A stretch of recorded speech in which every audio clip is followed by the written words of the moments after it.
So, Golan, are you telling me that the way that Judaism is practiced today around the world and for centuries is a rabbinic invention? That's exactly what I'm telling you, but I'm not the only one who's telling you. Professor Daniel Boyarin, a religious Jew, mind you, is saying that the Judaism as we know it, rabbinic Judaism, wasn't invented before the 1st century AD. Wow. Wasn't it? Now he says also, it was invented on the backdrop or as an opposition, as a reaction to Messianic Judaism, which came first. And that's why when people tell me, Golan, go back to the roots, go back to rabbinic Judaism, I say, no, you want me to go back to the roots? The roots are Messianic Judaism.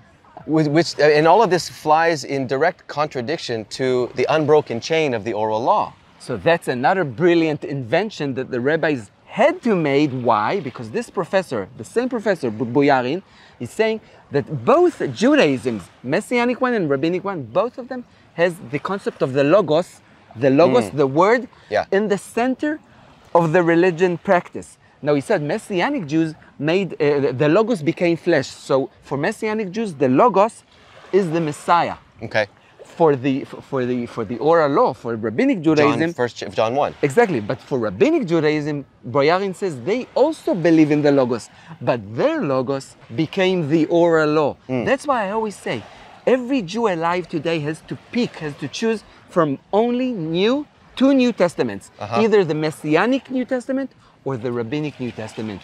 That makes sense. In Jeremiah was 31, God promised he will make a new covenant with the house of Israel and the house of Judah. Not like the covenant that they made with their fathers. Exactly. And so when the new covenant comes, it has to be either the new covenant that Yeshua, that Jesus brought in. Exactly. Or the oral law. And I have a challenge.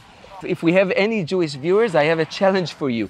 Open the Old Testament, read it through until the end, and then open the New Testament and the Mishnah, the earliest writings of the rabbis, and see what is the most natural or supernatural continuum of the Old Testament. Who continues the narrative of the Old Testament? Because it has a narrative. It's not just a book of laws, the Old Testament. Yeah. It has a narrative which points to somebody or to something. Which testament, which New Testament, the Messianic one, the New Testament, or the Mishnah, continues the flow of the Old Testament? Because there's a wonderful flow from Genesis, from Breshit, all the way through to the last book of the Old Testament, which is Haggai. Haggai or Malachi. Malachi. Yep. Sorry. But this is exactly what Bible scholars are saying.